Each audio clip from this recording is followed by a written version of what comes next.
Yep. Okay, welcome to our first skiing experience in Botany 4300 Trees and Shrubs. Sorry, I have asthma. I'm gonna keep my distance because I'm taking off my mask, but I want you guys to observe this plant here, and I imagine some of you might know what it is. Don't tell me what it is, but who here does not know what this is? Oh, about a third, half the class. Okay. Okay. I want you guys to memorize this plant today because this is one that you want to avoid. Okay? Let's take out our keys. And I want to go through this together, step by step, and how to use a key to identify a plant. So work through this with me, okay? Our first couplet is number 1. Keys, plants tree-like, usually with a single main trunk, or plants shrub-like, usually with several stems. This is the one we're looking at down here, not this guy. What do you guys think? Shrub-like. Shrub-like. Does anyone disagree? Okay, we're gonna go on with that one. Shrub-like, key B. So turn the page,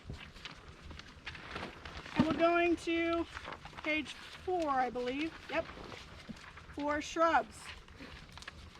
This key was put together by Jim Harris, who wrote your yellow book, by the way. All right, kind of a big idol for many botanists. Okay.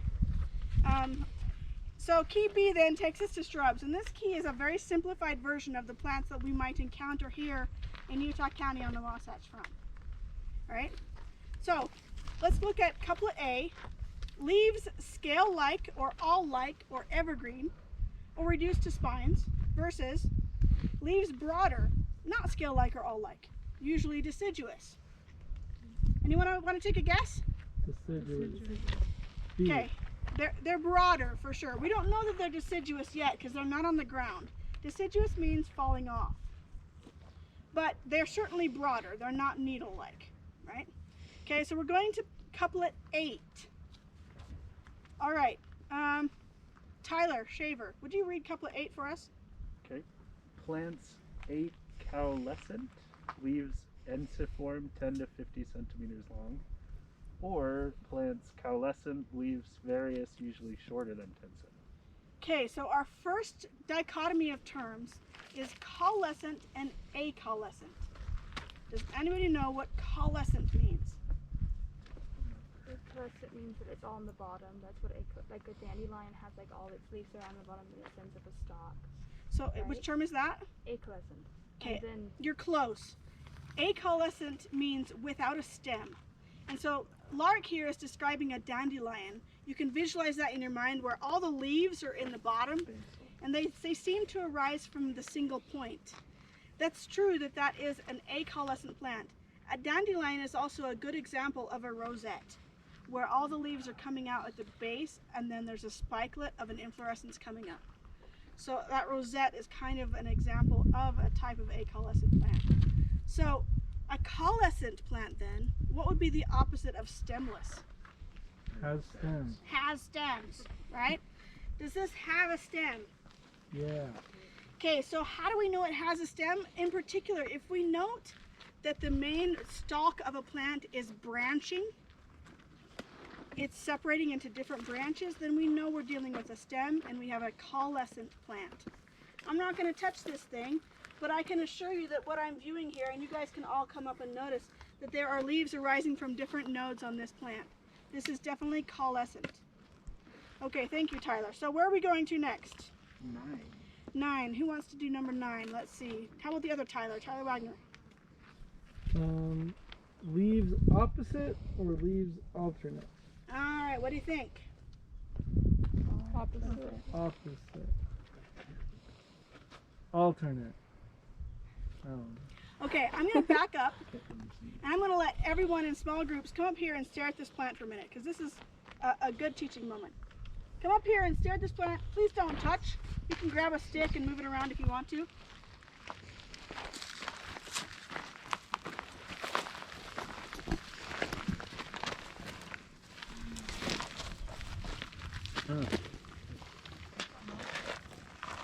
We're trying to figure out if these leaves for alternate or opposite? Opposite.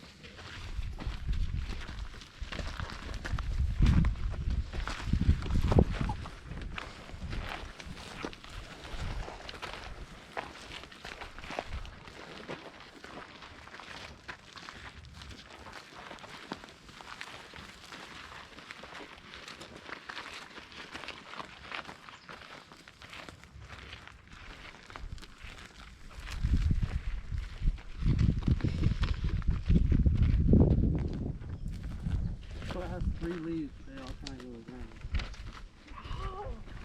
Okay. So what were some of your observations? You made remind me your name again. Sam, Sam. Last name. knife on. iPhone. Sam, what did you just say out loud? Well, it has those 3 leaves, so it goes like 1, 2, 3 on each branch. So, I mean, even though the 2 leaves look like they're opposite, there's that third one that always comes out.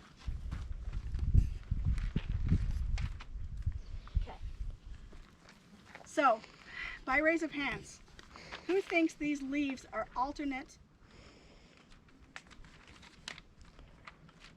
versus opposite? Who's afraid to vote? Okay. All right. Before I'm gonna give you the answer to this, I want you guys to all come up one more time and look closely, and I want you to determine whether we're talking about a simple leaf or a compound leaf. So I'm gonna back up, come up and take a look.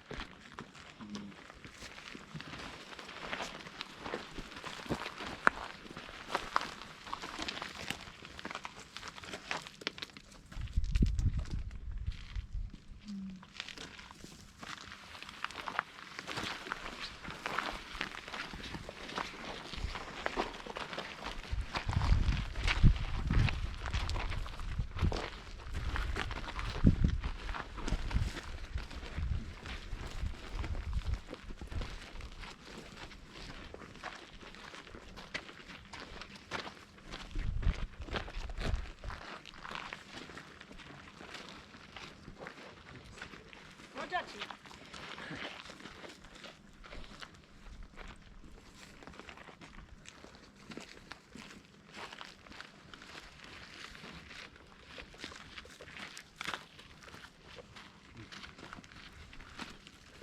Okay.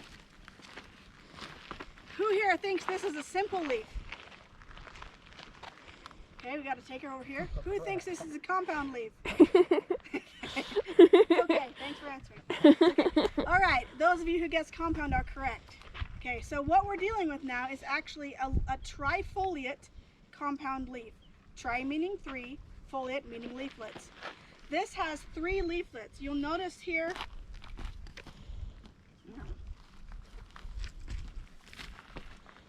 Oh dear. Yeah. Haha, Harry Potter. Okay. All right. You notice here that we have, here's a good one, 1, 2, 3. And look at the point of attachment if you can. I'm going to move this out of the way. Can you see down here, this is the big, long petiole.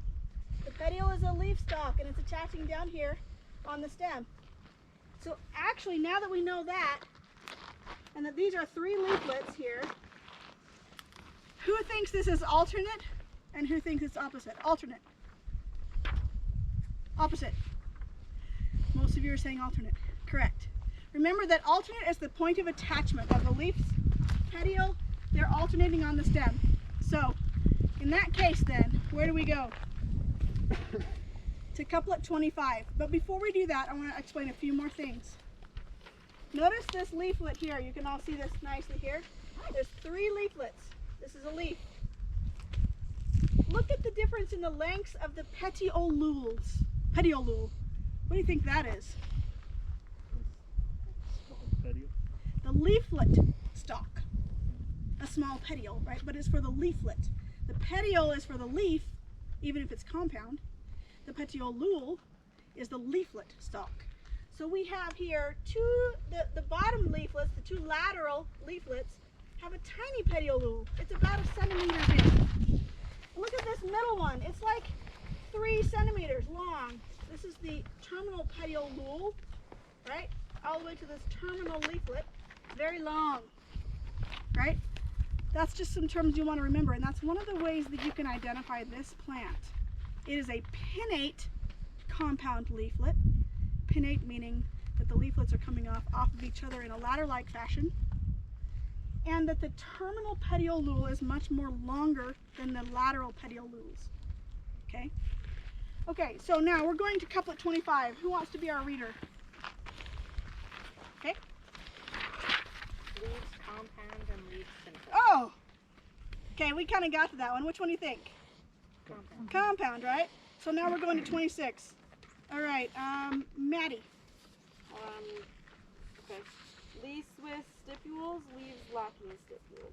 Okay, the actual botanical term for this would be leaves stipulate or leaves estipulate.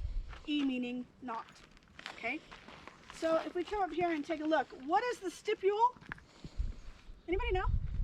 It's one of my favorite traits of a plant. Tyler? Oh gosh. I don't remember exactly. How do you describe these terms in non-botanical terminology? It's hard. That's why we create these terms. The stipule is a kind of tiny, tiny leaflet-like structure that is at the base of a petiole. It is kind of at the point of attachment. If my arm was the stem and this nice little Harry Potter wand was the petiole, this would be the stipule, my paper. Coming out here at the base of the attachment of the petiole with the stem is a tiny structure. It almost looks like what we would also call a bract, and sometimes it's lacking, and sometimes it's what we call foliaceous, meaning it looks like another leaf, but it's not. So if we look at this,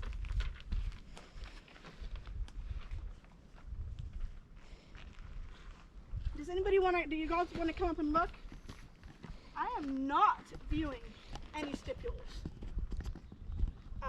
So if you guys want to take a look, you can.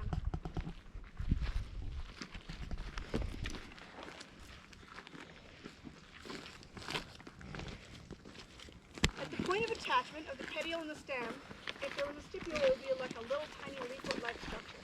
I don't see anything. So we're going to choose leaves lacking stipules and go to 30. All right, Brandon, would you read that one for us? 30? 30. Which one? Couplet 30? Yeah, the leaves evergreen, spinose, the leaves deciduous, not spinous. Okay, so remember I held up Mahonia and the edges of them were with little spines. Do you guys see spines on the margins of this leaf? No. Okay. And these leaves are deciduous. They will fall off with the season. So we go to 32. All right, who hasn't been a reader yet? Alyssa?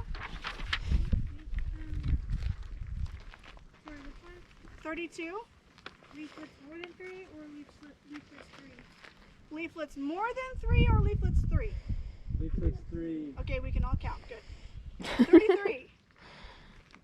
Let's see, who hasn't? Jade, can you help us out? Leaflets mostly less than 5 centimeters in length, fruits red, or leaflets mostly more than 5 centimeters in length, fruits white, yellowish. Okay, so if we had our rulers out, which I didn't tell you to do, we could measure this leaflet, and it is more than 5 centimeters. So for me, I look at the width of my middle finger, and that's about a centimeter. So find something on your own body that's about a centimeter, and you can kind of use that as a gauge when you don't have a ruler. Just put that in your memory bank. So if I walk up to this leaf and I don't touch it, and I'm gonna go, okay, 1 finger, 2, 3, 4, it's like 7 or 8 centimeters. So it's longer than 5 centimeters. So we're gonna choose what? Poison ivy. Toxicodendron rydbergii. Poison ivy, hence they don't touch, right? Okay. So we do have poison ivy in the state of Utah. It's not nearly as common as some other places, like in the East Coast. But this is a plant that you want to learn very well by heart. It is going to be on our required list of plants to know. And so Toxicodendron rydbergii then is poison ivy, and don't touch it. Does anybody know why? Has anybody ever suffered from poison ivy? Yes? It's not a fun experience. So poison ivy has a chemical that is exuded by the plant called urushiol. And urushiol is a dermatitis-inducing substance. If you touch it, it will cause a rash. Now, it is actually very difficult to get rid of it as well. So if it comes on your clothes or on your skin, you can pass it to other parts of your body. Can you imagine? Oh, right? And so you'll want to wash it. It's an oil. You'll definitely want to use soap. If you encounter poison ivy on your clothes, you'll definitely want to put them in the washer. Wash them right away. Try not to let them pass from one thing to another. If you have a dog, sometimes your dog might go running through the brush. This is fun, nice shady spot here in this plant. Come home and you give him a big old hug. He can give you the dermatitis from urushiol on his fur. Okay? One thing about this is that you might come up and touch it and say, oh, nice plant, and you might not have any reaction at all. But the next time you encounter this plant, your reaction can get progressively worse and your body can become less tolerant to it. That's what happened to me one time when I went hiking up to Diamond Fork behind the mountains here to go swimming. I was not aware of my surroundings. I was in my nice swimming suit because I had just gotten out of the hot spring. And I backed up like this to let someone pass on that little tiny trail. And I didn't know, I wasn't aware of my surroundings, and I had backed up into a big pile of poison ivy. And I react terribly. Like, I get boils. No fun. And it just so happened I flew out the next morning to a conference, the botany conference, and I was miserable for the entire conference. I was in my room for most of the time because the whole backs of my legs were in blisters. So, learn that plant. Take some time to stare at it, even right now before we leave. Toxicodendron rudbergii, this is on your to-know list. And that concludes our first keying experience. Any questions? Question. Is skunk bush poisonous too, or No. just because it was similar? Skunk bush is not poisonous. Some people can encounter a dermatitic reaction to ruse. Ruse is a genus of plants that's that sometimes produces chemicals that some people can be allergic to. And there's poison sumac in the East Coast that will produce a reaction similar to poison ivy, or poison oak is another one. But it is not necessarily going to be that way for most people. And the ruse that we will encounter will not be that way. So, okay, any other questions? So how was that? Was the key difficult? Not really. It's kind of fun, right? It's like detective work. You've got something in front of you, you don't know what it is, here's a way to find out. But you really have to have a good working knowledge of the terminology. And if you don't, keep that little yellow book with you and look those terms up, and you'll become familiar with them and they'll begin to stick. Okay? And then you can become proficient at keying things out on your own without your little training wheels of the yellow book, right? Okay? Alright, so we're going to be doing a lot of keying in our field classes from here on out. I'm hoping that we'll learn anywhere from 8 to 12 plants per field excursion. But the first two ones might be light because we're also learning terminology and learning some other activities. Okay, so that kind of concludes our class for today.